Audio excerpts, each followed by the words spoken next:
Je vais commencer par un exercice que je n'aime pas tellement faire et que j'ai soigneusement évité jusqu'à présent. Mais je crois qu'il est temps que je passe par là aussi. C'est de me présenter.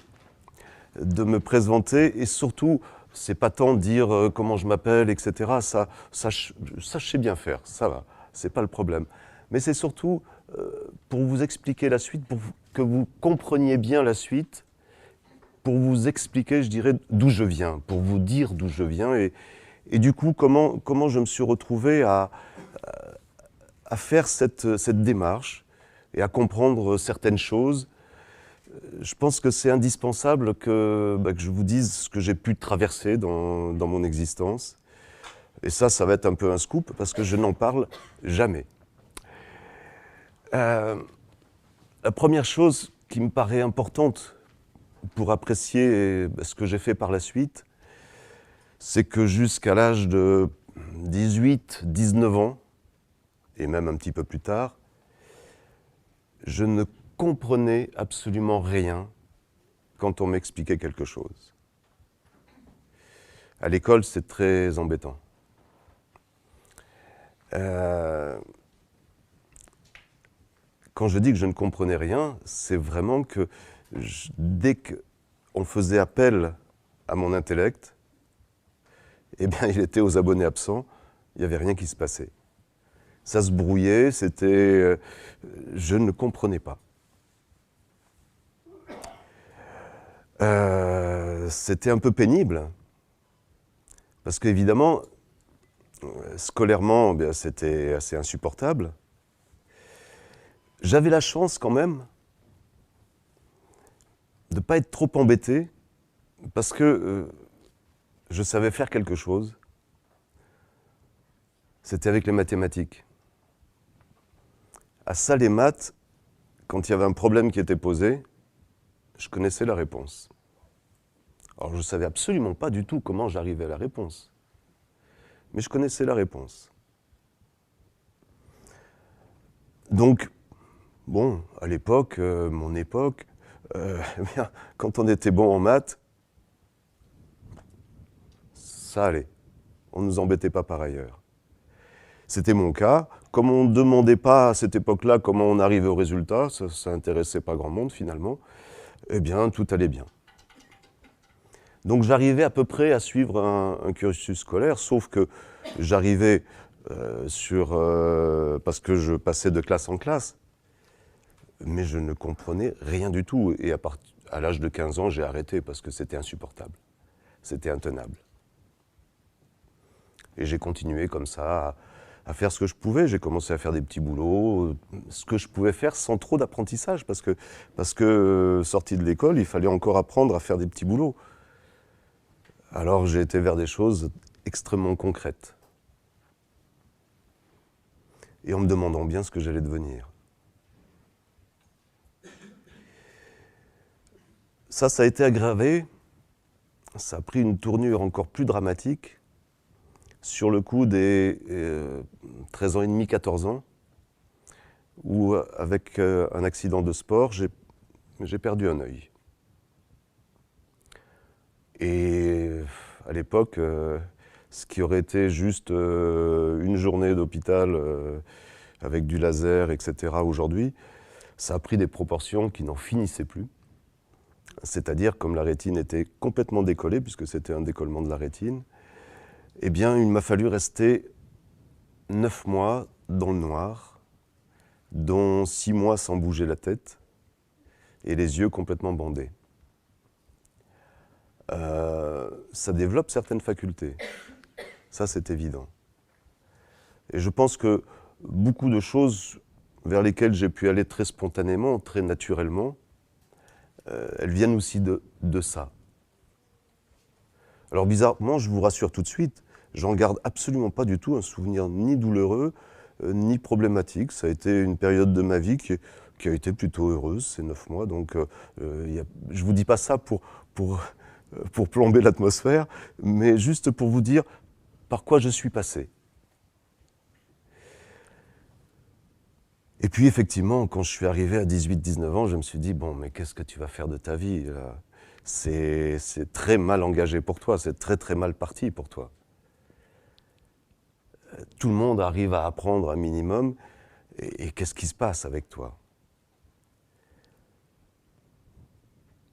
J'avais pas un environnement qui pouvait me permettre, sur lequel je pouvais m'appuyer, qui pouvait me permettre d'aller voir des spécialistes, des personnes comme ça. Donc j'étais un peu démuni, j'étais tout seul face à ça. Et puis en plus, un tout seul que j'essayais de masquer énormément. C'est-à-dire que dans mon rapport avec l'extérieur, évidemment, je ne racontais pas mon histoire, j'essayais au contraire de faire celui qui comprenait. Ça incitait pas les gens à me venir en aide. J'ai commencé à réfléchir c'est le cas de le dire, à qu'est-ce que je pouvais faire pour comprendre toutes ces choses qui étaient pourtant simples pour tout le monde. Enfin, à peu près tout le monde, en tout cas. Et puis j'ai commencé à inventer des choses. Notamment avec ce qui m'était facile, c'est-à-dire ressentir à travers le corps. Me mettre en sensation physique. Et puis avec les émotions. Ça, je connaissais bien tout ça. Donc j'ai essayé des choses. Et puis effectivement, à travers ces choses-là, eh bien, j'ai vraiment réussi, en rentrant complètement par un autre circuit, par un autre parcours, à commencer à pouvoir lire. Parce que je dois vous dire que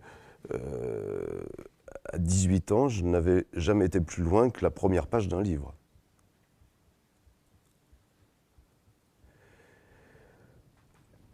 Voilà.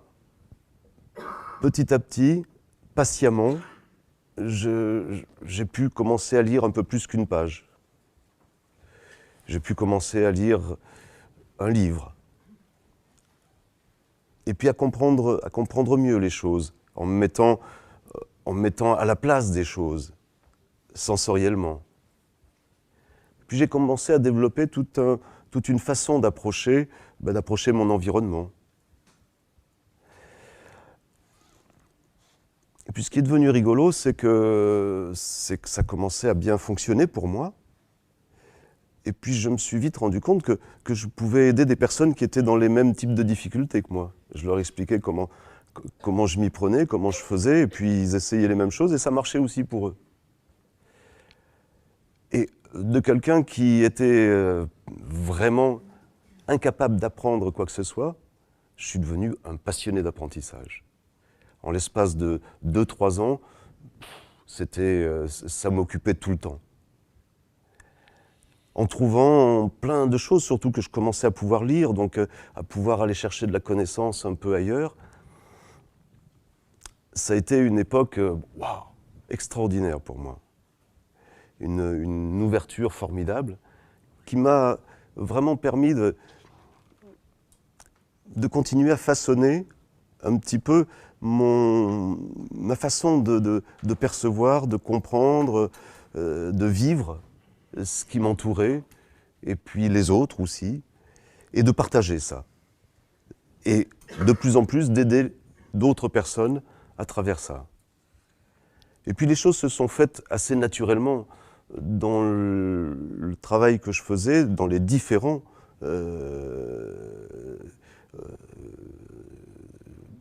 dans mes différents métiers, dans ce que j'ai pu faire. C'est évident que cette place d'apprentissage a toujours tenu une place importante et de plus en plus importante. Et puis j'étais valorisé avec ça. Parce que dès que quelqu'un ne savait pas trop comment s'y prendre, hop, on me l'envoyait et c'est moi qui apprenais. Ça devenait de plus en plus passionnant. Et puis ça s'est répandu petit à petit. Et je suis devenu naturellement quelqu'un à qui on s'est adressé pour apprendre. Et c'est devenu mon métier. Et un métier que j'ai mis à profit avec toute la particularité que j'ai pu développer, c'est-à-dire non pas en me servant de l'intellect dans l'apprentissage, mais en me servant de de ce qu'on pourrait appeler la mémoire inconsciente, la mémoire du corps, la mémoire des émotions. Et puis, je suis devenu un peu un spécialiste de cette chose-là. Mais il y a quelque chose qui m'a toujours, qui est resté en moi jusqu'à ce moment-là, c'est le fait de se retrouver en blocage d'apprentissage, ce que j'ai vécu pendant si longtemps. Et de voir des personnes qui se retrouvaient exactement dans le même état que moi, et sans pouvoir les aider vraiment, pour certaines. Parce que le blocage, il était émotionnel, et que sur certaines choses, la pédagogie n'était pas suffisante. Comment faire avec ces personnes qui se retrouvaient arrêtées dans leur capacité d'apprendre comme ça, momentanément, ponctuellement? Ça commençait aussi à m'intriguer, et c'est là où j'ai cherché des solutions qui soient des réponses à cette émotion qui est arrêtée, bloquée, figée, à travers ce que je savais faire. De toute façon, mon savoir, il est résolument dans le sensoriel, dans l'émotionnel.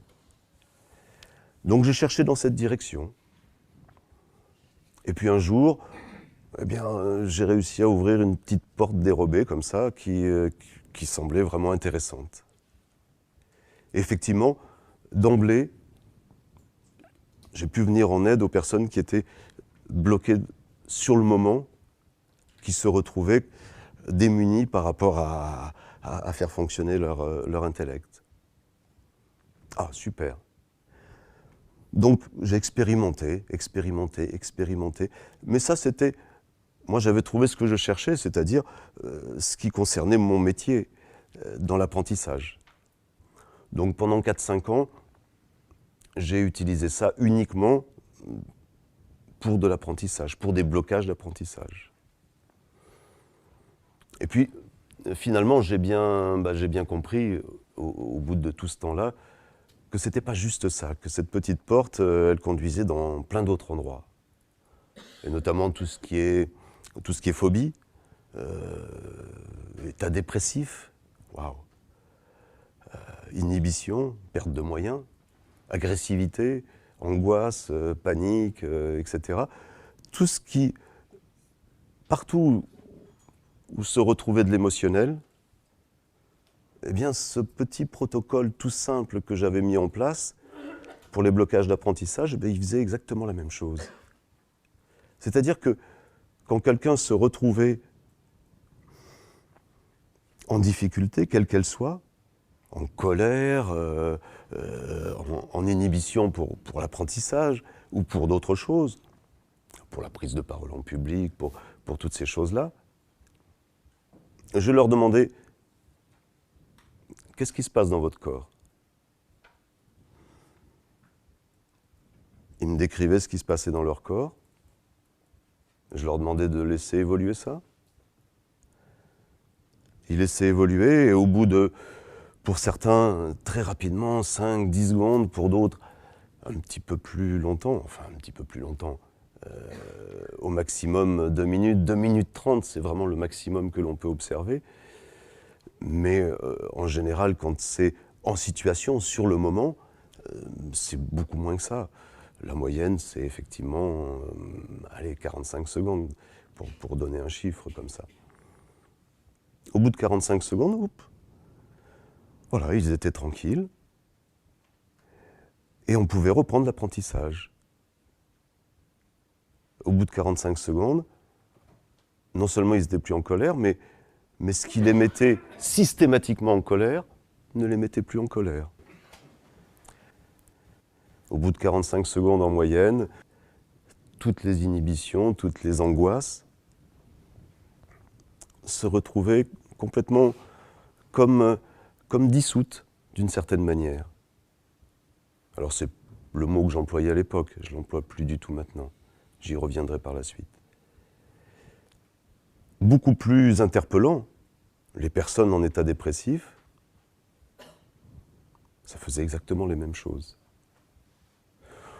Là, c'était radicalement inconcevable quand j'ai commencé à parler de ça, c'était pas recevable pour personne. Et pour ceux qui ne sont pas du tout habitués à mon travail dans cette salle, je pense que c'est la même réaction encore aujourd'hui. Bon, pour les phobies, les diverses émotions, d'accord. État dépressif, il ne faut pas exagérer. Et pourtant, si. Mais en parler, c'était vraiment très compliqué. Donc j'ai décidé de faire une étude pour valider ce travail. Pour faire en sorte que sur une étude, sur un grand nombre de cas, je l'ai fait sur à peu près 300 cas, ça m'a pris 4 ans, j'ai pris mon temps pour le faire. J'ai voulu montrer que, en prenant une démarche tout à fait scientifique, c'est-à-dire que, effectivement, les personnes étaient des personnes volontaires, les séances ont toutes été enregistrées, il y a eu des retours qui ont été espacés, les retours les plus lointains étaient sur 1 an, à la suite des séances. L'étude a bien montré, validé qu'effectivement, eh bien, ça se passait toujours de la même façon. Il y a eu quelques petits écueils, et notamment l'étude a porté exactement sur 278 personnes, et il y a 7 personnes qui n'ont pas abouti à l'époque. Et c'est bien compréhensible, parce que une des difficultés que j'ai eues pour faire cette étude, ça a été de passer sur le moment, quand la personne est en émotion, en perturbation émotionnelle, en trouble émotionnel, à une étude en différé, c'est-à-dire quand elle ne l'est plus, à partir d'un moment où elle ne l'est pas. Parce que faire une étude sur du en situation, je me suis posé 10 000 questions pour le faire, mais je n'ai pas réussi à trouver la solution. Parce qu'être là avec un micro au moment où la personne se trouve en perturbation et puis lui demander l'autorisation de faire une étude, etc., c'est un peu compliqué. Donc, il me fallait trouver une autre façon de faire. C'est là que j'ai réfléchi à comment, on va dire, remettre les personnes comme si elles étaient en situation, à partir de leur expérience passée. J'ai mis en place un protocole qui, au début, a été un peu balbutiant, et c'est ces balbutiements-là qui ont fait que, effectivement, il y a eu quelques loupés, mais enfin, 7 personnes sur 278, c'est pas beaucoup. Et c'est vrai que l'étude a vraiment clairement mis en évidence que ça se passait comme ça. C'est le livre qui s'appelle Tipeee, qui retrace toute l'étude que j'ai menée. Et c'est ce livre que j'étais venu présenter il y a maintenant 7-8 ans ici. C'est lui qui a donné lieu aux premières communications donc, sur le sujet. Il n'a pas fait que ça. Parce que cette étude, pour moi, elle a été extraordinaire. Ça a été une occasion incroyable de faire une plongée là où je ne m'attendais absolument pas du tout à faire une plongée. Pour moi, je voulais juste valider que dans tous les cas de figure, voilà, quand on utilisait cette petite porte dérobée, eh bien, ma foi, il se passait toujours le même résultat. Et que ce résultat était juste incroyable, et d'autant plus incroyable que ça ne revenait pas par la suite. La difficulté de la personne, évidemment. Non, ce que ça m'a permis de comprendre, de commencer à comprendre, c'est que ce que revivaient les personnes, enfin, ça, à l'époque, là aussi, je ne disais pas ce qu'elles revivaient parce que je savais absolument pas ce qui se passait, donc je ne pouvais pas parler de revivre. Mais ce que vivaient les personnes, à ce moment-là, en fin de compte, elles me donnaient des des indications sensorielles, puisque je leur demandais qu'est-ce qui se passe dans votre corps. Elles me disaient. Avec le premier protocole que j'avais mis en place, elles me donnaient aussi des images, ce qui rendait plus long le protocole, plus long la séance, mais qui apportait pas mal d'informations. Et les personnes me donnaient plein de choses. Et c'était, au début, je ne vous cache pas que tout ce qu'elles me donnaient comme information, je trouvais ça très créatif, très inventif. Mais pour moi, c'était de l'imagination pure et simple. Ça semblait souvent parler de naissance, mais je me disais, ça c'est à la mode en ce moment, bon, mais j'y attachais pas d'importance particulière. Jusqu'au moment où quand même ça revenait très régulièrement, il y avait des descriptions qui revenaient très très régulièrement. D'autant plus que selon les pathologies émotionnelles avec lesquelles les personnes venaient me voir, ça se retrouvait être à peu près toujours la même configuration de ressenti. Il se passait à peu près toujours la même chose dans l'évolution de leurs sensations. Ça, c'était déjà étrange. Mais en plus, ils me racontaient, par exemple, qu'ils étaient entourés de matières spongieuses, visqueuses qui se collaient à eux, qui leur obstruaient la bouche, le nez, qui étaient très corrosives, très acides, et que cette espèce de matière, là, comme ça, allait les tuer, quoi. Bon, une personne qui vous raconte ça, ok, vous dites, ma foi, bon, après tout, pourquoi pas. Quand vous en êtes à la 50e, vous dites là, il y a quelque chose de bizarre quand même. Ils ont vu tous le même film ou quoi? C'est quoi cette histoire? Donc j'ai décidé, à un moment donné, de m'intéresser un petit peu plus quand même à ce qu'ils racontaient, à ce que les personnes racontaient pendant les séances. Ça parlait beaucoup apparemment de choses qui sont à la naissance et avant la naissance peut-être. J'ai été en premier regardé dans un livre d'obstétrique. Le premier qui m'est tombé sous la main, c'était un manuel pour étudiants. Et là, j'étais sidéré.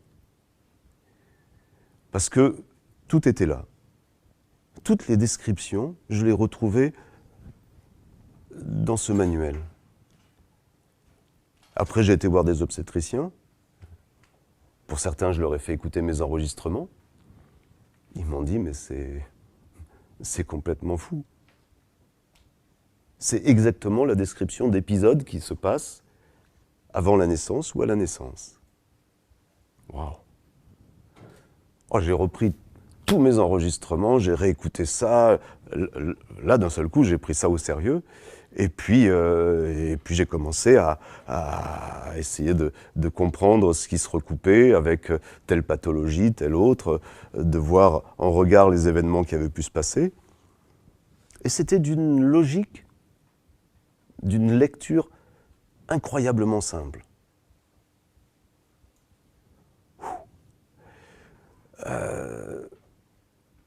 Pour vous partager un petit peu plus ça, allez, je vais prendre deux exemples. Un qui concerne la claustrophobie. Sur la claustrophobie, j'ai vu plusieurs possibilités d'origine de claustrophobie, mais la principale, c'est de se retrouver coincé à la naissance, à ne pas pouvoir sortir, et à être coincé dans le passage ultime avant de se retrouver libéré. Et de ne pas pouvoir sortir, tout simplement parce que un cordon ombilical emmêlé, souvent le bébé emmêlé dans son cordon ombilical, et le cordon ombilical est trop court. Et il y a la naissance qui est là, qui est forte, qui est puissante, avec tout qui amène l'enfant à aller vers l'extérieur. Et puis lui, plus ça va vers l'extérieur, plus son cordon ombilical, il est étiré. Ça tire sur le ventre, puisqu'il y a une attache, ici, bien sûr. Et il n'a plus d'oxygène. Il n'a plus d'oxygène qui arrive, plus suffisamment en tout cas, voire plus du tout, à un moment donné. Et quasiment à tous les coups, il perd conscience. Alors c'est pas trop mal fait comme ça fonctionne. Parce que dès qu'il perd conscience, eh bien, il se détend, il se ramollit complètement, et c'est ce qui, la plupart du temps, va le sauver, va faire qu'il va finir par sortir. C'est ce qui fait que, dans beaucoup de naissances, l'enfant, quand il naît, n'est pas conscient. Il a perdu connaissance à ce moment-là. Mais cette perte de connaissance lui a permis finalement de pouvoir sortir, de pouvoir être récupéré, d'arrêter d'être hyper tendu. Bon, celui-là, il s'en est sorti, mais les séquelles, c'est juste que à chaque fois qu'il se retrouve, ou qu'il risque de se retrouver dans un endroit où c'est trop petit, où c'est trop sombre, aussi, puisqu'avant il était dans un univers qui était plutôt éclairé, l'énergie, elle circule suffisamment dans le placenta, dans le ventre de la maman, pour que le fœtus ait un éclairage. Là, d'un seul coup, il n'a plus du tout ça. Donc tout ce qui est sombre, tout ce qui est étroit, et tout ce qui risque d'emprisonner, eh bien, quand il va retomber là-dessus, par la suite, c'est pas gérable pour lui. C'est panique complète. Personne ne sait pourquoi, lui non plus. Mais en tout cas, dès qu'il se retrouve en contact avec une situation susceptible de remettre ça en marche, c'est la panique. Ça peut conduire aussi, d'ailleurs, par extension, à un manque de confiance en soi qui est puissant. Parce que il y a la volonté de faire quelque chose et il y a l'impossibilité de le faire. Et il y a surtout à chaque fois qu'il y a une occasion qui va se représenter, je dirais presque un passage obligé, je ne vais pas y arriver. Ça va mal se passer. Pour aller plus loin, à l'intérieur du prénatal, je vais prendre un autre exemple, je vais prendre l'état dépressif. Ce que les gens vivent quand ils partent d'un épisode aigu de dépression, comme point de départ, en s'appuyant là-dessus, ce qu'ils vivent systématiquement, toujours, c'est j'ai une fuite d'énergie au niveau du ventre. Certains vont parler de se vider de leur sang, d'autres vont parler juste de l'énergie qui s'en va, ou de liquide qui se met à sortir du ventre. Également, le cœur qui se rétrécit beaucoup, qui devient dur, très, très dense, comme une pierre. Et puis de l'asphyxie. Ça, il peut y avoir plein d'autres sensations, mais ces trois sensations-là, on va systématiquement les retrouver avec une personne qui, partant à partir d'une situation d'état dépressif, va se retrouver à vivre ces sensations qui vont évoluer. Et ce qu'elles est en train de vivre à ce moment-là, de revivre à ce moment-là, parce que là j'ai bien commencé à comprendre qu'il s'agissait de revivre pour elle, c'est que elle se retrouve directement dans cet épisode qui s'est passé pour elle avec la perte d'un jumeau non viable. Et pas n'importe quel jumeau non viable, pas un jumeau dans une poche séparée, mais dans la même poche. À vos souhaits.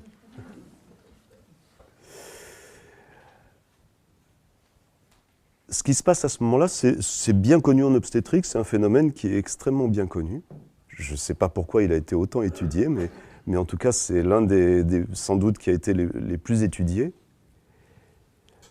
Ça correspond à un reflux sanguin quand un jumeau, monozygote donc, dans la même poche, qui est non viable, meurt, eh bien, toutes les ramifications sanguines qui existent entre les deux jumeaux vont conduire à ce qu'il y ait un reflux du sang de celui qui est destiné à vivre, qui va d'un seul coup partir, et partir par le cordon ombilical, puisque c'est par ce cordon qu'effectivement il y a une liaison sanguine qui est faite.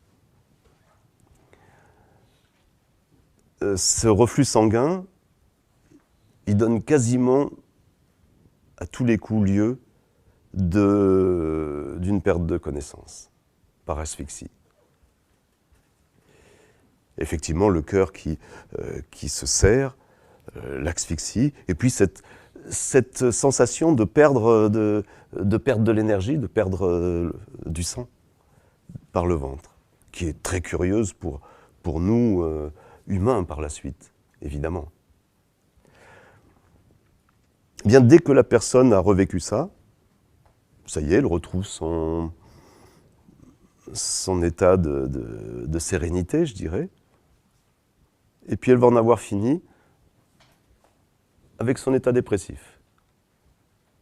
Alors je dois quand même ajouter, pour que ça soit bien clair, parce que ça, dans toute notre culture occidentale, que ce soit aux États-Unis, que ce soit en Allemagne, que ce soit en France, le problème de la dépression, c'est que c'est devenu une vraie poubelle. On y met absolument tout. Quand quelqu'un se retrouve en état dépressif, tout ce qui se passe dans sa vie, c'est son état dépressif. C'est pas du tout comme ça que les choses se passent. C'est-à-dire que la définition médicale de l'état dépressif, elle tient surtout sur deux piliers. Et s'il n'y a pas l'un des deux, ou à plus forte raison s'il n'y a aucun des deux, il n'y a pas d'état dépressif. Les deux piliers sont la perte d'envie, même des choses qui faisaient plaisir avant à faire, d'un seul coup, il n'y a plus aucune envie, plus aucun désir. Et puis, la perte d'énergie. S'il n'y a pas ces deux piliers, il n'y a pas état dépressif. Et à l'issue d'une séance, eh bien, c'est ces deux choses qui vont être remises en marche. Tout le reste autour de l'état dépressif, ça ne va pas le remettre en marche. C'est-à-dire si la personne était angoissée, si la personne était en inhibition ou en agressivité, c'est surtout chez les jeunes, c'est comme ça que ça se manifeste souvent, ça c'est autre chose. Et il faudra le traiter à part. Et pas tout mélanger. Mais l'état dépressif en lui-même, tel que défini, ça, effectivement, après que la personne ait revécu ces types de sensations, le cœur, le ventre, l'asphyxie, c'est bon. Elle va retrouver et l'envie et l'énergie.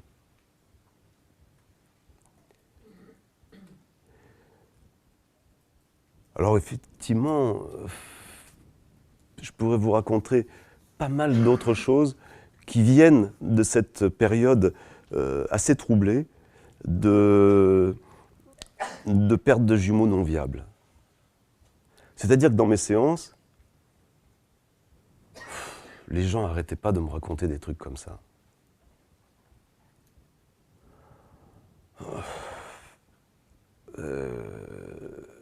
des jumeaux non viables, je veux bien qu'il y en ait quelques-uns. Puis en regardant un petit peu, et même en obstétrique, bon, bah, c'est clair qu'il peut y en avoir. Mais une telle quantité, je me disais, soit ils se sont tous donné rendez-vous chez moi, ou il y a quelque chose, en tout cas, c'est pas possible. Donc je me suis mis vraiment à aller sur toutes les revues scientifiques pour débusquer les moindres choses qui avaient pu être observées, qui avaient pu être expérimentées en la matière. Et petit à petit, au fur et à mesure, j'ai commencé à comprendre que finalement, on ne connaissait pas grand-chose sur le sujet et que les dernières études, en tout cas, donnaient des choses extrêmement variables, mais un variable qui allait quand même de 25% de toute naissance, où il y aurait eu pour la personne une gémellité, au moins un autre embryon, mais en allant jusqu'à 100%. C'est-à-dire qu'aujourd'hui, il y a des chercheurs qui soutiennent le fait que, à un moment ou à un autre, on a tous été en contact avec une gémellité. Alors une gémellité qui n'a pas abouti et qui peut-être au bout de 2 jours, au bout d'une semaine, est partie. Mais en tout cas qu'elle était bien présente au début. Alors moi je ne veux pas prendre du tout part à ce débat-là, peu importe, même si c'est que 25% de toute façon, c'est déjà énorme. C'est déjà beaucoup. Et les plus modérés aujourd'hui en sont là. Et c'est vraiment les plus modérés qui rejettent tous les cas qui ne sont pas parfaits, quoi. Toutes les observations qui ne sont pas parfaites, ils les rejettent. Bon. Donc, je me suis bien rendu compte que non, cette histoire de gémellité, il fallait non seulement la prendre très au sérieux, mais l'observer beaucoup plus, encore. Alors là aussi, j'ai repris tous mes enregistrements, waouh. Et surtout, j'y ai porté une attention plus particulière au fur et à mesure de l'étude. Mais quand même, je suis resté, moi, toujours extrêmement intéressé. J'ai continué à poursuivre mes recherches dans cette direction-là. Et notamment, une chose qui m'a de plus en plus intéressé, intrigué, c'est que, malgré tout, il y avait des personnes qui revivaient des choses qui n'étaient pas de l'ordre du prénatal. Oh, il n'y en avait pas beaucoup, hein. On va dire une personne sur 100. Ça fait pas beaucoup. Mais ça existait. Des personnes qui revivaient eh bien, une perte de connaissance quand elles étaient tombées d'une échelle. Et le fait de revivre cette perte de connaissance-là, hop, ça remettait les choses en marche. Exactement comme ça faisait avec le revécu d'un épisode prénatal. Ah, ça éloignait la thèse du prénatal comme source systématique. C'était d'une certaine façon un peu perturbant pour moi, mais intéressant, parce que ça m'obligeait à aller plus loin. J'ai une nouvelle fois repris tous mes enregistrements, parce que ce qui revenait dans ces cas-là, c'était la perte de connaissance. Alors j'ai repassé en revue tous mes enregistrements, et puis je me suis bien rendu compte que systématiquement dans ces enregistrements, les gens, à un moment ou à un autre, en général juste à la fin, avant d'être libérés, avant d'être tranquilles, eh bien, ils parlaient bel et bien de perte de connaissance. Et j'en suis arrivé finalement au fait que à chaque fois que l'on se connecte à nos sensations, parce qu'on est en trouble émotionnel, parce qu'on est en difficulté émotionnelle, je parle de ces troubles et difficultés émotionnelles qui reviennent, qui sont chroniques, avec lesquels on se retrouve systématiquement confronté. au gré des situations qui reviennent.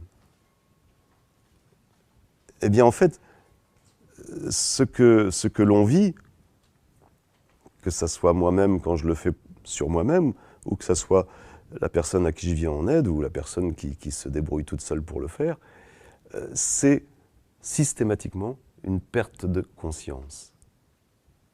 Ce qu'elle revit, c'est toujours une perte de conscience. Ou on pourrait l'appeler, comme je l'ai appelé au début, perte de connaissance, on pourrait aussi l'appeler amnésie. Comment une perte de conscience peut être la source assez systématique, puisque c'est ce que revivent tout le temps les gens quand ils font des séances, et que ça marche tout le temps. Ça voudrait dire que c'est l'origine incontournable, systématique de nos difficultés émotionnelles. Et ça se passe comment c'est possible? Et là, évidemment, c'est bien évident que je vais chercher partout au niveau de la science, au niveau des chercheurs, tout ce qu'ils peuvent avancer, tout ce qu'ils peuvent dire, faire, pour voir si tout ça cadre, si au contraire ils peuvent amener des explications, ou au contraire dire mais ça va pas, c'est pas comme ça que ça peut se passer, etc. Parce que l'un m'intéresse autant que l'autre. Il y a une personne qui s'appelle Rachel Yehuda, qui est américaine, une chercheuse, qui travaille essentiellement sur tous les stress post-traumatiques chroniques, comme on dit, c'est-à-dire les personnes qui, après avoir vécu un traumatisme, développent des réactions essentiellement émotionnelles, qui sont problématiques, qui entachent leur existence, je dirais. Elle travaille essentiellement à travers des prises de sang. On sait, pas seulement elle, mais pas mal d'autres chercheurs, ça maintenant c'est assez régulier, il y a les champions en la matière, c'est le Centre national de neurobiologie du Canada, qui sont assez avancés dans ce domaine-là, savent déterminer que après un stress post-traumatique, à travers une prise de sang spécialisée, eh bien, on va pouvoir déterminer si la personne va, dans les 3 mois maximum, réguler ce traumatisme et pouvoir continuer sa vie tout à fait normalement. Bien sûr, en ayant l'expérience de ce qui s'est passé, mais comme n'importe quelle expérience de vie, je dirais, celle-ci n'ayant été particulièrement pas agréable, mais point. Ou alors, si c'est pas régulé au bout de 3 mois, de savoir que ça y est, elle va développer un stress post-traumatique chronique, une réaction émotionnelle, ou plusieurs réactions émotionnelles indésirables, je dirais, pour le restant de sa vie. Et on ne sait pas trop quoi faire avec ça. Donc elle s'est au moins diagnostiquer, elle a commencé par diagnostiquer ça. C'est-à-dire d'une façon sûre, dès que la personne s'est retrouvée à vivre un traumatisme fort, de savoir, dans les jours qui suivent avec une prise de sang, si elle va effectivement développer un stress post-traumatique ou non. Un stress post-traumatique chronique, ou non. Intéressant. En quoi ça intéresse Tipi? Eh bien, ce qu'elle a observé aussi, c'est que, et c'est là-dessus qu'est vraiment fondé le diagnostic, c'est qu'en fait, si la réponse à différents marqueurs, mais le marqueur essentiel étant le cortisol, dans ce cas de figure, si le taux de cortisol est élevé pour la personne qui vient de vivre un traumatisme, eh bien, celle-ci, dans les quelques jours, 1, 2, 3 semaines, 3 mois maximum, pas de problème. Elle va reprendre le cours normal de son existence, je dirais. Même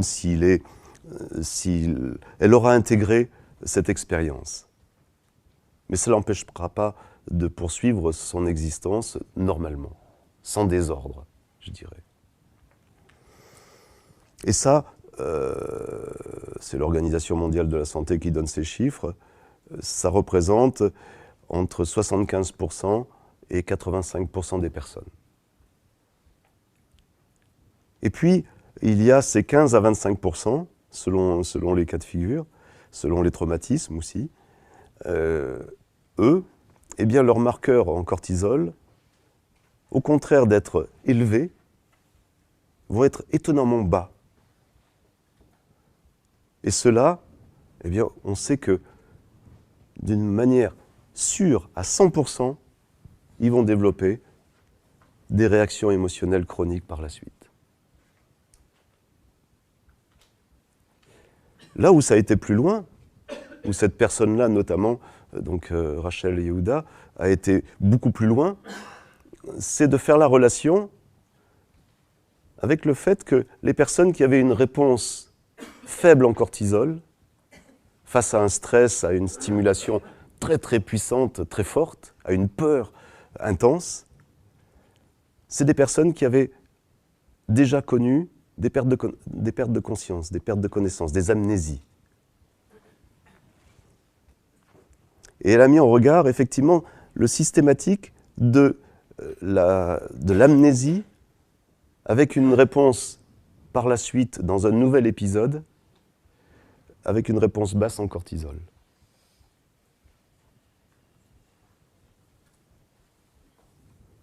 Ça veut dire que dans le prénatal, à chaque fois que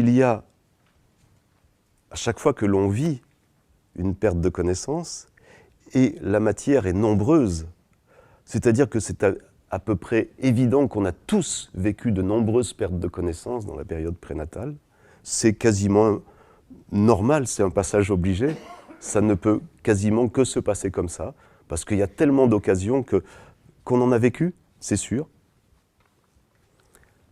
Eh bien, ça veut dire que ces pertes de connaissances qui se sont passées à ce moment-là font que quand va nous arriver à vivre quelque chose de traumatique par la suite, notre réponse en cortisol va être basse.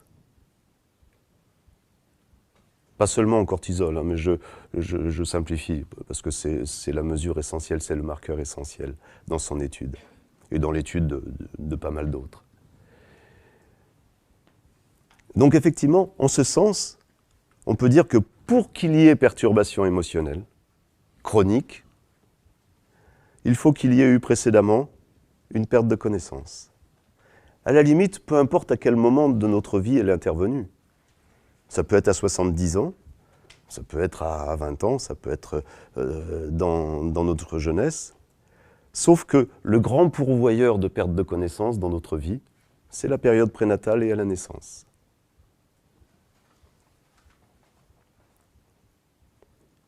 Voilà à peu près pour boucler la boucle de ce que j'ai compris avec un peu toutes les expériences que j'ai pu faire, qui sont, je ne peux même pas dire des expériences, c'est vraiment des observations que j'ai pu faire sur les différents cas, et corroborer avec ce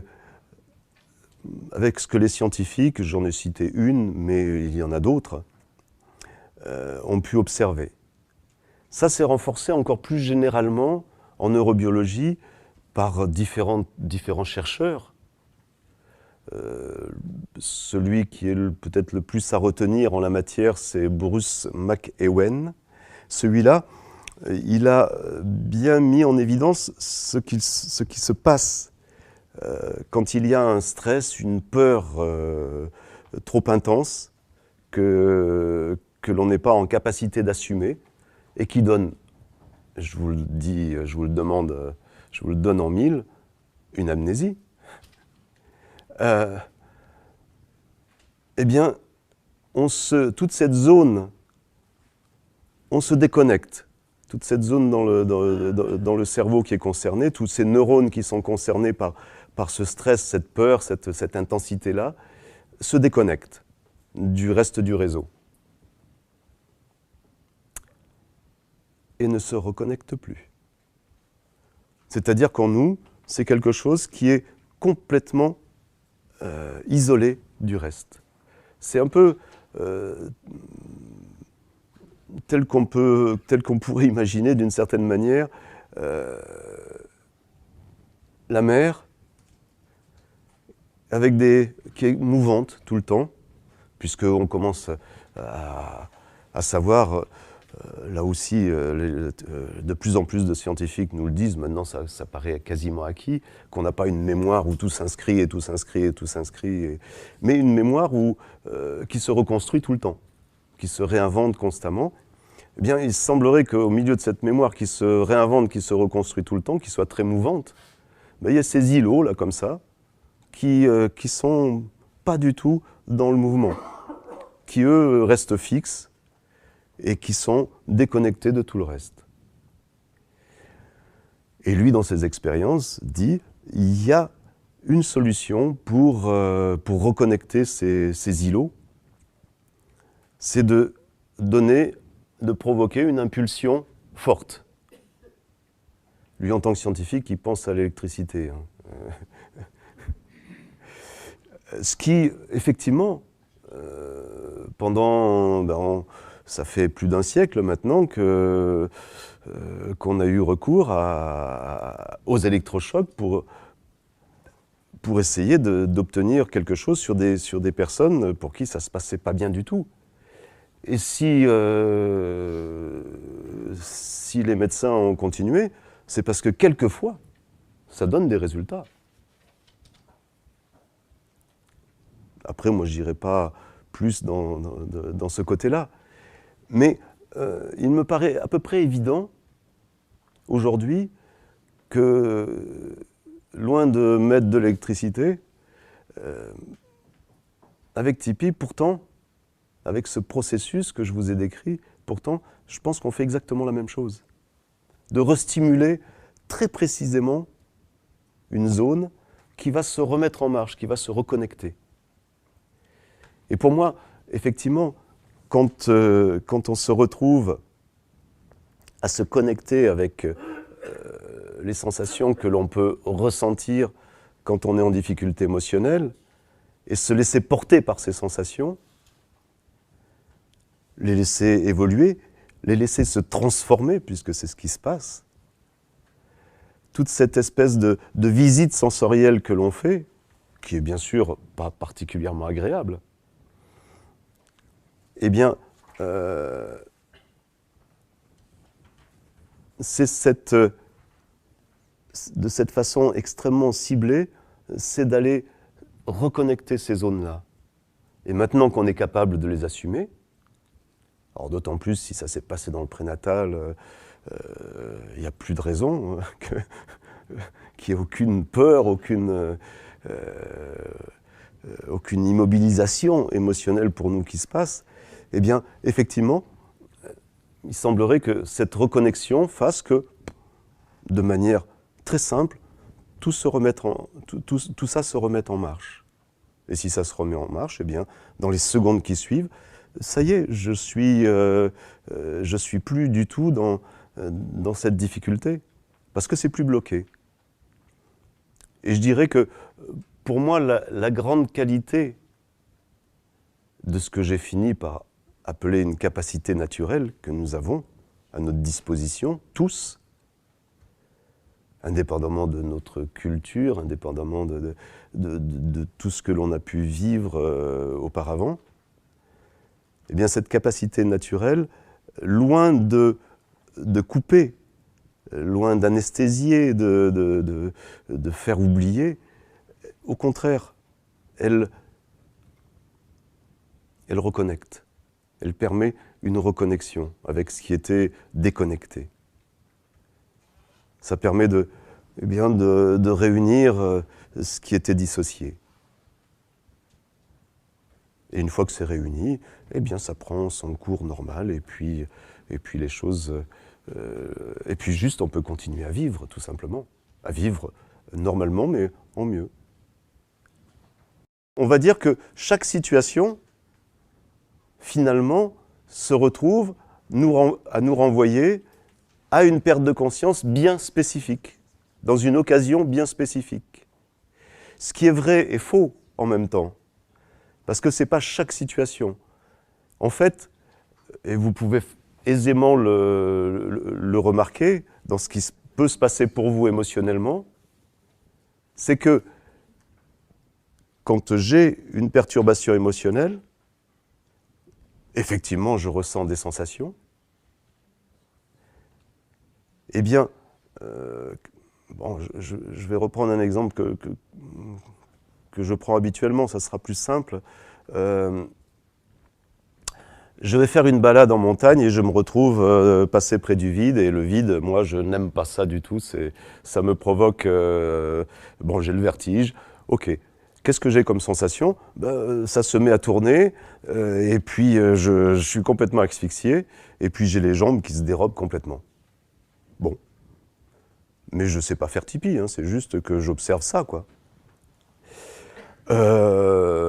Ok. Extrêmement étrange, bizarre. J'ai mon banquier qui m'appelle et qui me dit « Mais votre compte, il est terriblement en rouge, là, qu'est-ce qui se passe ?» Et là, ça se met à tourner. J'arrive plus à respirer et j'ai les jambes qui se dérobent. Ça n'a pourtant rien à voir avec le vertige, encore que. mais bon, c'est deux situations qui sont complètement différentes. Mais c'est les mêmes sensations qui se manifestent. Par contre, j'ai ma fille qui m'appelle et puis qui me dit que ça ne va pas, voilà, elle me dit quelque chose qui me trouble, qui ne me met pas bien. Qu'est-ce qui se passe dans mon corps? Oh ben là, au contraire, j'ai les jambes tétanisées, j'ai le dos qui me fait mal à hurler, j'ai la tête qui me serre. Ah, c'est plus du tout les mêmes sensations. Eh bien, quand je vais faire une séance, aussi bien sur l'histoire du banquier que sur le vertige dans ma balade en montagne, que je fasse l'un ou l'autre, ça va réguler les deux situations. C'est-à-dire que si je fais sur le vertige, quand la prochaine fois le banquier il peut m'appeler, impec. Par contre, ça ne réglera absolument pas du tout la problématique de l'appel de ma fille.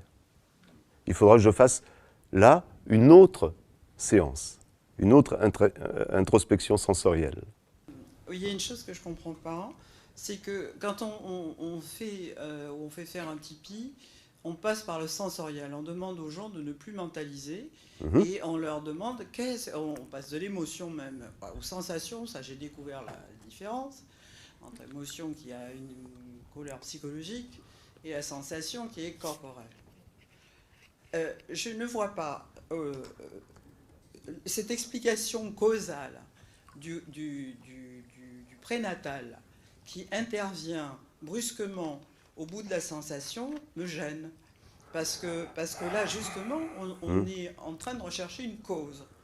Donc, personnellement, quand je fais des Tipeee, moi, je n'ai pas du tout ces expériences-là. Hein. On ne repasse pas par le revécu, machin truc. Enfin, par le revécu, bien sûr, sensoriel, mais on ne passe pas par le prénatal.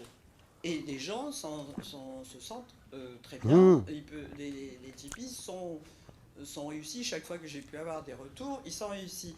Donc pourquoi absolument s'accrocher à cette espèce de truc causal du prénatal? Moi j'ai l'impression qu'il y a, excusez-moi, hein, bon. Mais je pense qu'il y a une espèce de complexe psychanalytique par rapport à ce prénatal. Ah, alors, vraiment. Parce que là, je ne vois pas pourquoi on s'embarrasse de ça, quoi.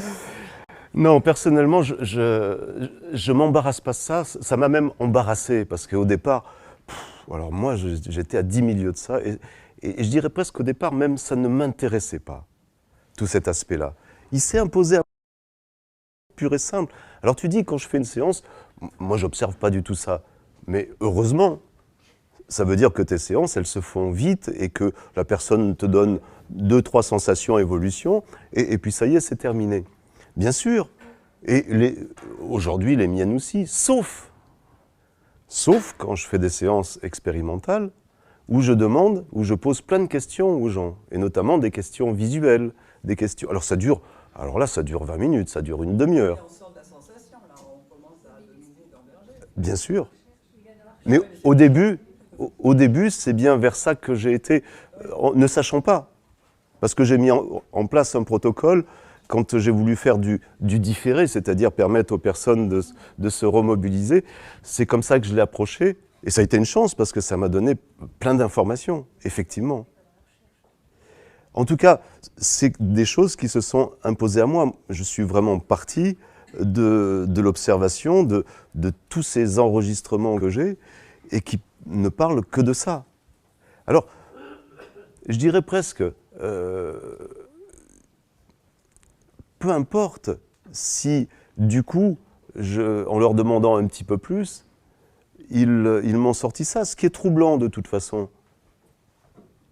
Mais ce qui est extrêmement troublant, c'est qu'il m'ait restitué toujours les mêmes choses selon les pathologies. Moi, je n'ai pas été les chercher, j'ai juste compilé toutes les différentes matières que j'ai recueillies, et c'est tout. Donc, personnellement, mais au début, ça ne m'arrangeait pas du tout, ça. Mais ces observations, il m'a semblé important de les compiler. Je ne savais pas qu'effectivement, ça allait prendre toute cette tournure-là. Quand je dis toute cette tournure, c'est, excusez-moi, c'est par exemple,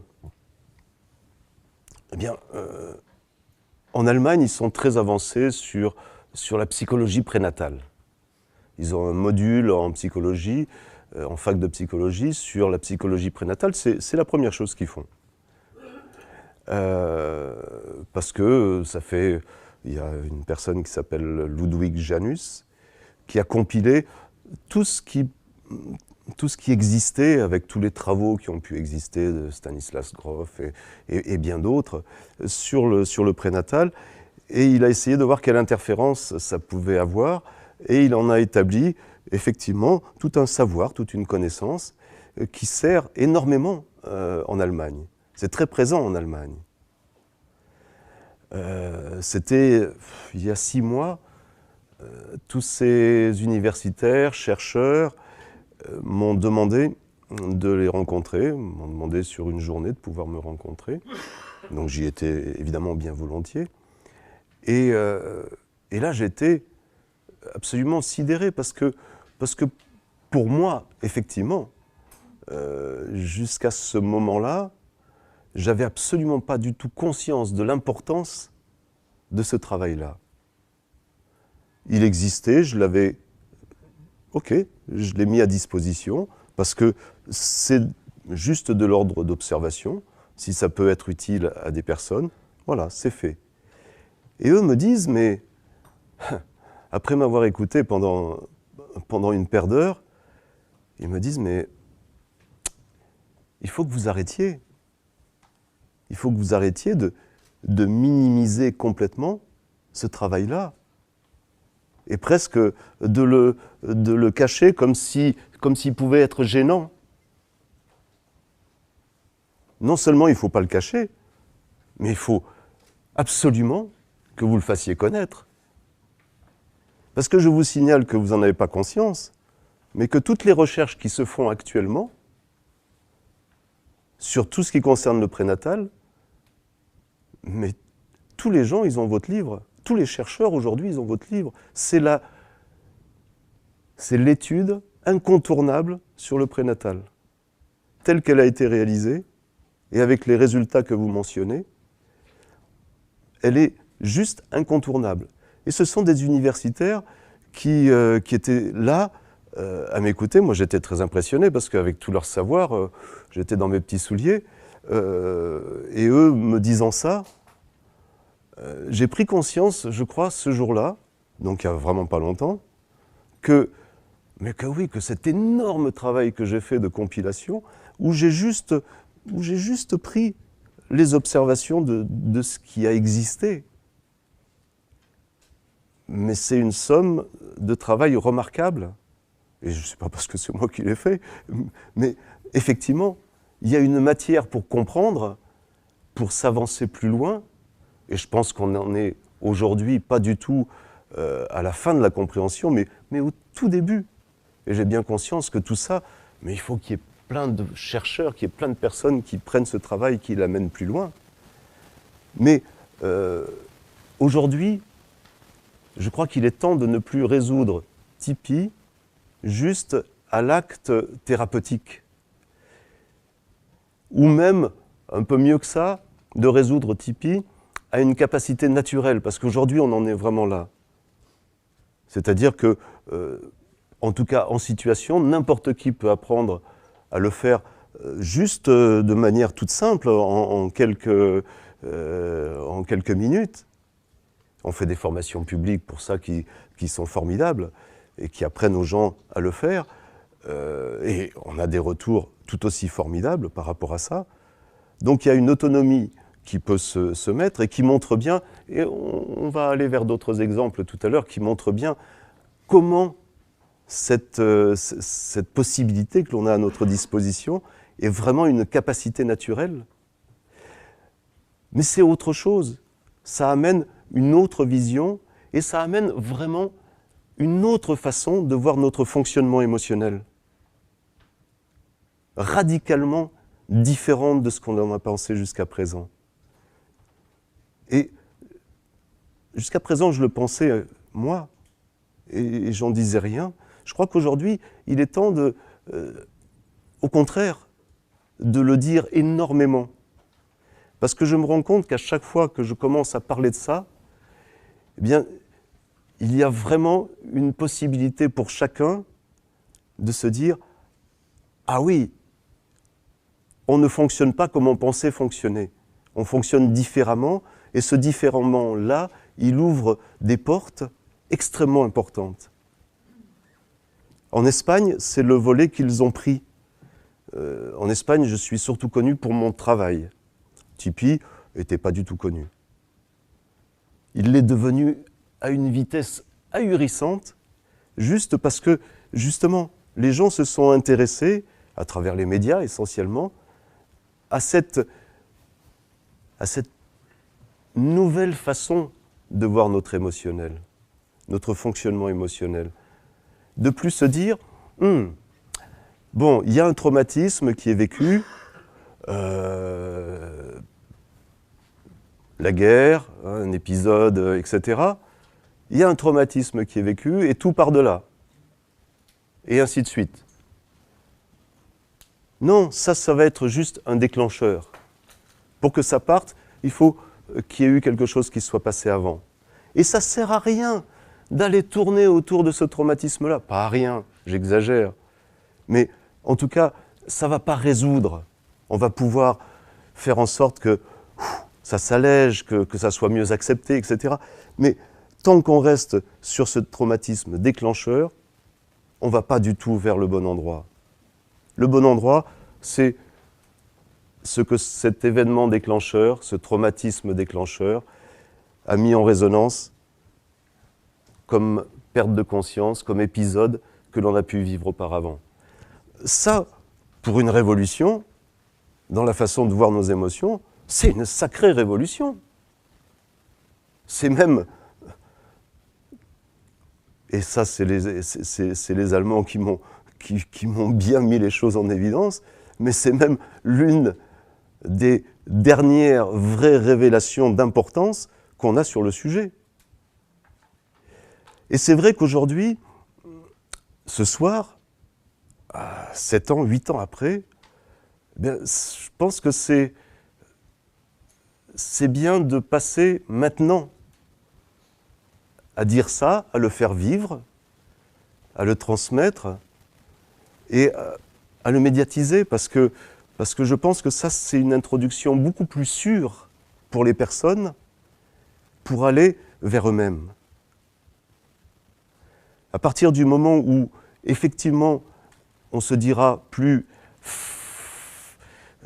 j'ai un truc là et je ne sais pas comment m'en défaire et tiens, il y a une possibilité là, mais c'est bizarre ce truc, comment les sensations, etc. Les gens, effectivement, en France, en en Suisse, en Belgique, qui sont développés à travers les thérapeutes, les gens ont une résistance à aller vers ça. C'est trop bizarre comme truc. Par contre, effectivement, de partir eh bien, de cette façon nouvelle de voir notre fonctionnement émotionnel, ça les enthousiasme. C'est-à-dire de savoir, c'est pas mon traumatisme, celui sur lequel je pensais que tout avait démarré et qui m'a planté la vie, c'est pas ça qui importe. Ça, c'est juste la résonance, ça a mis en résonance, ça a réveillé quelque chose qui existait bien avant. Et un quelque chose qui existait bien avant, qui est juste de l'ordre du biologique, qui n'est pas si je me suis emmêlé dans le cordon, c'est con, mais si j'ai eu un jumeau non viable, j'y suis pour rien. Je l'ai vécu et voilà, il s'est passé des choses et c'est tout. Mais il n'y a rien de psychologique là-dedans. De rien, je suis... et la maman encore moins. C'est juste oui, que la nature, elle fait qu'on se prend des écueils, et des écueils biologiques, et dans tout le codage qui peut se faire dans les tout premiers jours, et qui se développe à vitesse hallucinante tout au long de la grossesse, mais surtout dans les premiers jours, dans les premières semaines, il y a des loupés. Et ces loupés, eh bien, sensoriellement, on en a les traces. Sensoriellement, ces loupés, eh bien, ils nous conduisent à vivre des choses, et notamment des pertes de conscience. Est-ce que tout est résolument perte de conscience? Je ne sais pas. Je ne sais pas le dire avec exactitude, je ne sais pas le mesurer, je n'ai pas d'instrument de mesure pour ça. Je dis simplement que vraiment, tous les cas que j'ai enregistrés, que j'ai passés, que j'ai réécoutés, ils parlent tous de ça. On a tous des épisodes biologiques prénataux qui vont potentiellement être source d'angoisse ou enfin, voilà, de tout ce dont vous avez parlé mieux que moi. Mais en revanche, je me questionnais sur une chose, c'est-à-dire un enfant qui a ses traumatismes initiaux, mais qui va avoir une vie un peu tranquille, si je puis dire, par la suite, va avoir moins, d'après moi, j'appelle ça des élastiques, mais je veux dire, est-ce que le traumatisme, pour moi le traumatisme il peut être prénatal comme vous le dites, initial, ce que je comprends très bien, il peut même être d'avant, est-ce qu'il peut être d'après? J'entends un enfant qui a été par exemple battu très fort au point de perdre connaissance, au sens strict, ou l'inceste, qui est une perte de connaissance ou un clivage dont vous avez parlé. Une amnésie. Ou d'amnésie. C'est-à-dire, est-ce que le traumatisme initial est forcément prénatal ou il peut se situer à différents endroits, si je puis dire? Je vous l'ai dit, il n'est pas forcément prénatal. C'est là où il se passe le plus, mais il peut se passer après la naissance. Et il peut se passer tout au long de notre vie. J'ai pris l'exemple d'une personne de 70 ans qui monte sur une échelle, qui se casse la figure et qui s'évanouit, et qui perd connaissance, effectivement, et qui, après ça, potentiellement, va développer, effectivement, des désordres post-traumatiques chroniques. Donc, à plus forte raison dans la petite période, bien sûr que ça peut arriver. Personnellement, j'ai revécu quelque chose de très net. En faisant une séance, après la séance, je me suis dit, mais ça, c'était pas du tout, ça n'avait rien à voir avec des sensations de vécu en prénatal. C'était pas ça pour moi. Là, j'étais petit, certes, mais ça n'avait rien à voir avec ça. Alors j'ai enquêté, j'ai demandé autour de moi. Je suis resté 3 jours dans le coma pour un problème aux oreilles. Où tout le monde pensait que j'allais mourir, quoi. Et c'est clairement ça que j'avais revécu. Mais on ne m'a jamais parlé de cette histoire-là. Jamais. Donc, effectivement, ce qui est important, c'est pour ça que je dis le prénatal, c'est intéressant de comprendre ça, mais ce qui est vraiment le point décisif, c'est la perte de connaissance. Et bien sûr que, pour continuer sur votre question, bien sûr que tout ce que je vais vivre après va conditionner d'abord cette mise en résonance. Si par exemple, j'ai vécu quelque chose qui me prédestine à avoir la peur de l'avion ou la peur de quand je monte sur les manèges, quand il y a des trous d'air, des choses comme ça, si j'ai vécu un épisode comme ça en prénatal qui me prédestine à ça, si je prends jamais l'avion et que je monte jamais sur les manèges, mais ça va. Tout se passe bien. Pas de problème. Par contre, le premier jour où je vais me retrouver à monter sur un manège, ça se met en marche et là, ça ne va plus me lâcher. Parce que c'est ça, quand ça se déclenche, après, ça y est, c'est parti. Et puis, c'est évident que si je suis dans un environnement qui est beaucoup plus sympa que si c'était un autre environnement, bah, ça sera plus confortable à vivre, ce genre de choses. Mais on sait très bien qu'il y a des enfants, et puis qui deviennent des adultes, qui ont été élevés dans un environnement formidable, et pourtant qui sont mal en point. Et on se demande tous, mais pourquoi ? Pourquoi ? Bah oui, pourquoi ? C'est parce qu'ils y sont pour rien. Et les parents non plus. Même en ayant été des parents formidables, eh bien, ils sont travaillés par ce truc-là. Et tant qu'il n'a pas été remettre en circulation ce qui est bloqué en lui à l'intérieur, eh bien, il va être complètement embêté. Malgré un environnement qui est formidable. Oui. Moi, je sens quelque chose d'anachronique parce que je peux imaginer que la perte de connaissance est justement une protection corporelle contre l'excès. Ça, c'est sûr. Tout à fait. L'excès de douleur. Absolument. On sait très bien que quelqu'un qui est torturé, à un moment, va s'évanouir ou une douleur trop vive.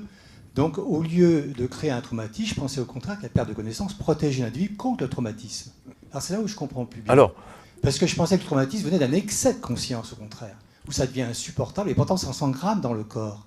Et que la perte de connaissance a une protection qui protégeait contre le traumatisme. Vraiment, merci beaucoup. Merci beaucoup. Parce que ça, j'aurais dû être un petit peu plus explicite là-dessus. À savoir que, bien, la première fois, quand le fœtus ou quand un enfant ou quand ma personne sur l'échelle, etc., tombe, cette première fois, effectivement, le stress ou la douleur, c'est trop pour lui. Et effectivement, la réaction la plus simple, la plus normale, c'est de décrocher. C'est l'amnésie. C'est ce qui nous permet d'assumer ce moment-là qu'on ne sait pas assumer autrement. Et d'ailleurs, ce moment-là produit une poussée en cortisol, et c'est même, on pourrait dire, tel que ça a été vraiment très finement étudié, cette poussée de cortisol et d'autres choses, je réduis au cortisol parce que ça simplifie, mais cet excès de cortisol, si le stress nous permet de tenir le coup, je dirais, pour pas effectivement perdre conscience, pour pas passer en amnésie, mais à un moment donné, ça devient un poison. Trop, c'est trop. Trop de cortisol, eh bien, le corps, pour se défendre, pouf, il coupe, c'est l'amnésie. Voilà, le processus vraiment qui se produit, c'est celui-là, donc absolument. Ça, c'est la première fois. Donc, ce qui peut se passer dans un épisode prénatal, ce qui se passe la première fois, c'est ça. Ce qui va se passer la deuxième fois, eh bien, il n'y a plus de production de cortisol, ou très peu. Et là, ça passe tout à travers. Et c'est là où les ennuis commencent, réellement. Tant qu'il y a eu une protection, ça nous a évité la première fois. Ça nous a protégé la première fois. Mais c'est au détriment des autres fois. Bon, certes, cette première fois, il fallait assumer, et on a assumé comme ça. Sauf qu'après, eh bien, on n'est plus protégé. Une fois que ça s'est passé comme ça, on a perdu on pourrait presque dire qu'on n'a plus une seconde protection. Parce que ce qui, à travers le cortisol et autres, nous protège, nous permet d'avoir une protection, eh bien, tout se passe comme si ça ne se mettait plus en marche. Et qu'on devient complètement vulnérable à ça. Voilà. C'est ça ce qui se passe, en fait, tel que défini par les chercheurs. Et ça, c'est pas moi qui le dis, hein, ça, c'est vraiment des choses que vous pouvez retrouver. Tout ce que je vous dis, de toute façon, vous pouvez le retrouver dans le dernier livre que j'ai écrit, qui date d'1 an maintenant, ou peut-être un petit peu plus, je sais pas, 2 ans peut-être, qui s'appelle « Revivre sensoriellement ». Vous aurez toutes les références sur tout ça, hein, au niveau des références scientifiques.